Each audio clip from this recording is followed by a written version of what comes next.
दोस्तों नमस्कार। मैं प्रोफेसर केसी वर्मा आज BRCM एजुकेशनल इंस्टीट्यूट के प्रांगण में और प्रिंसिपल साहब के ऑफिस में बैठा हूँ।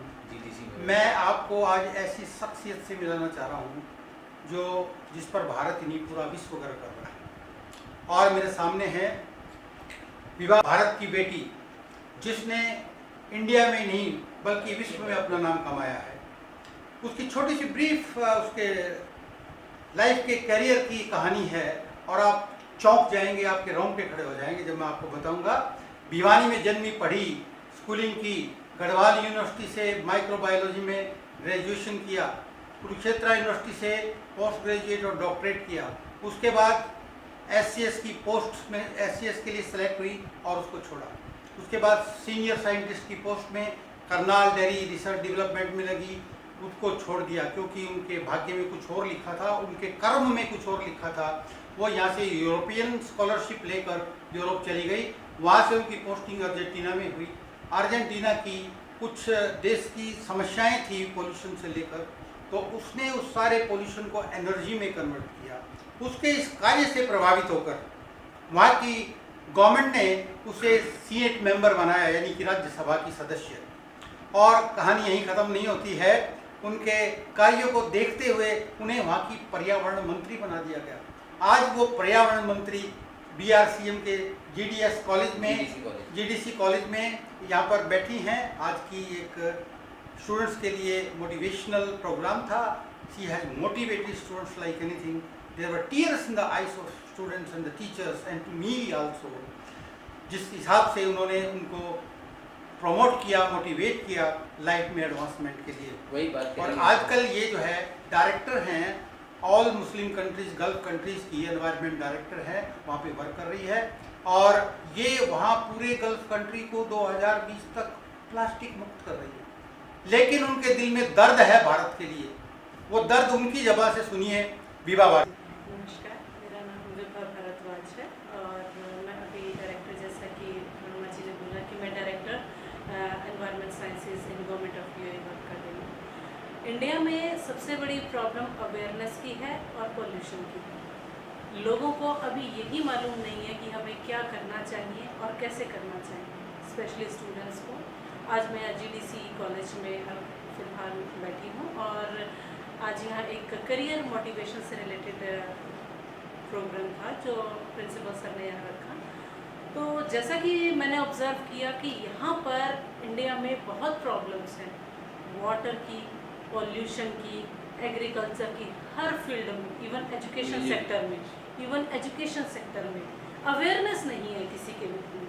किसी को ये नहीं पता हमें क्या करना है, कैसे करना है। पढ़ भी बस तो किस लिए पढ़ रहे हैं, किस लिए पढ़ रहे हैं, कोई प्रैक्टिकल अप्रोच नहीं है। तो मेरा सब बच्चों से आज यही रिक्वेस्ट था कि प्रैक्टिकल अप्रोच की तरफ जाएं, देश का नाम रोशन करें, माँ बाप का नाम रोशन करें और कुछ यूनिकनेस लेके आएँ, कुछ देश के लिए करें, कुछ एनवायरनमेंट के लिए करें। इसको पोल्यूट मत करें। जो कुदरत ने हमें इतना प्राकृतिक एनवायरनमेंट हमें दिया है, उसको स्पॉइल मत करो, क्योंकि अगर तुम उसको स्पॉइल करोगे तो ऑटोमेटिकली तुम अपनी हेल्थ को स्पॉइल करोगे। ये डॉक्टर विभा, आपको ये प्रेरणा कहाँ से मिली? ये प्रेरणा जैसे जैसे मैं बड़ी होती गई, यहाँ समस्याएं देखना शुरू किया मैंने। तो जैसे मैंने समस्याएं देखी वैसे वैसे मेरी सोच बदलती चली गई। अदरवाइज लोगों की सोच होती है डॉक्टर बनना, इंजीनियर बनना। डॉक्टर बनना, इंजीनियर बनना, मुझे डिग्री नहीं चाहिए, मुझे काम करना है, देश के लिए काम करना है, इंडिया के लिए काम करना है, मानवता के लिए काम करना है। जो आज मैं काम कर रही हूँ, आज मैं यहाँ बैठी, अगर आज मेरे लेक्चर से एक बच्चा भी प्रभावित हो गया, एक बच्चा भी मानवता के लिए काम कर लेगा, तो मैं अपने आप को सक्सेसफुल महसूस करूँगी। और इन सब के लिए मेरी सोच को, सब चीज़ों को बदलने में मेरे पेरेंट्स का सबसे बड़ा हाथ है। किस तरह से मैंने इनको करते देखा, इन्होंने मानवता के लिए किया, ऑटोमेटिकली हमारे अंदर भी वो संस्कार पैदा हुए कि किस तरह से हमें लोगों के लिए सोचना है। अपने हर आदमी अपने लिए सोचता है, लोगों के लिए कौन सोचता है? लोगों के लिए कोई नहीं सोचता। अगर हर इंसान सेल्फ सेंटर्ड हो जाएगा तो देश तरक्की नहीं कर सकता। तो हमें सबके लिए सोचना है, मानवता के लिए सोचना है, लोगों के लिए सोचना है। आज मुझे बहल आकर के, मेरा फर्स्ट विजिट है बहल के अंदर, और मैं इतनी खुश हुई हूँ। हर तरह की फैसिलिटीज़, हर फिजिबिलिटी जो मैंने एक्सपेक्ट भी नहीं की थी, अनएक्सपेक्टेड कैंपस है। स्विमिंग पूल, हॉर्स राइडिंग, हर तरह की इंडोर एक्टिविटीज़, हर तरह की आउटडोर एक्टिविटीज़, मतलब अनएक्सपेक्टेड कैंपस है। मैं बहल जैसी जगह पे ये एक्सपेक्ट कभी सोच ही नहीं सकती थी। आज मतलब मैंने पूरा कैंपस भी विजिट नहीं किया, अभी तो हाफ कैंपस विजिट हुआ है, लेकिन इतना अच्छा काम यहाँ के डायरेक्टर और प्रिंसिपल्स कर रहे हैं। मैं बहुत खुश हूँ आज कि ये एक क्रीम तैयार कर रहे हैं फ्यूचर के लिए। एटलीस्ट यहाँ से निकलने वाला बच्चा अपने आप के अंदर एक डिमोरलाइजेशन हुआ कि मैंने कुछ भी नहीं किया लाइफ में, मैंने ये चीज़ नहीं सीखी, मैंने ये चीज़, क्योंकि इनके पास हर तरह की फैसिलिटी, फिजिबिलिटी है at present. Doctor Vibha Bhardwaj, आप यहाँ के बच्चों को, युवाओं को क्या प्रेरणा देना चाहिए? मैं यहाँ के बच्चों को एक ही प्रेरणा देना चाहती हूँ, जो आपके गुरु आपके लिए कर रहे हैं, प्लीज़ उन चीज़ों को एक्सेप्ट करें। इन लोगों ने बहुत मेहनत करके आप लोगों के लिए फिजिबिलिटी अर्न की है। ऐसी फिजिबिलिटी आपको कहीं नहीं मिलेगी। इस फिजिबिलिटी को अवेल करें। बहुत बच्चे ऐसे हैं जो फिजिबिलिटी के, मैं फिजिबिलिटी के कारण इंडिया छोड़ के गई, लेकिन मैं नहीं चाहती, अगर ये फिजिबिलिटी मुझे मिल जाती पहले तो मैं BRCM में आ जाती, लेकिन मुझे BRCM मैंने ज्वाइन नहीं किया। ये मेरा दुर्भाग्य रहा कि मैं BRCM में नहीं आई, वरना ये फिजिबिलिटी मिलने के बाद मैं भी यहाँ आ जाती। तो आप लोगों को मैं सिर्फ यही कहूँगी, पढ़ो, देश का नाम रोशन करो, अपने माँ बाप का नाम रोशन। मेरी लाइफ का एक ही मोटिव था, ना तो पैसा कमाना, ना कोई नाम रोशन करना। मेरी एक ही मोटिव था मेरी लाइफ का, अपने माँ बाप की आंखों में वो गर्व और वो फक्र देखना कि आज मेरी बेटी किस बुलंदियों पर है, आज मेरी बेटी ने जो नाम कमाया है वो किस वजह से कमाया है। आज मैं वो चमक देखती हूँ तो मुझे लगता है मैं सक्सेसफुल हूँ।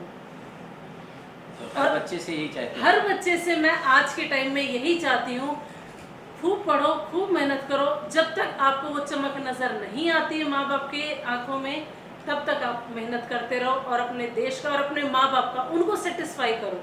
उन्होंने जो तुम्हारे लिए स्ट्रगल किया है, उन्होंने जो तुम्हारे लिए मेहनत की है, उन्होंने किस तरह से तुम्हें पढ़ाया, उस चीज़ को समझो, उनके दर्द को समझो, उसके बाद तुम कुछ कर पाओगे।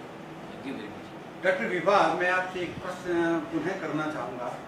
आपने सपना सजोया कि गंगा को मैं क्लीन कर सकती हूँ और आपने उसके लिए प्लान भी बनाया, लेकिन भारत सरकार ने उसके लिए कोई सहयोग नहीं दिया। क्या कारण था और उसके बारे में आप क्या कहना चाहेंगे? देखिए, मेरे पास गंगा क्लीनिंग का बहुत अच्छा प्रपोजल है और मैं टाइम टू टाइम सभी पॉलिटिशियंस को लेटर भी लिख रही हूँ, लेकिन फ़िलहाल मुझे कहीं से भी कोई पॉजिटिव रिस्पांस नहीं मिला है।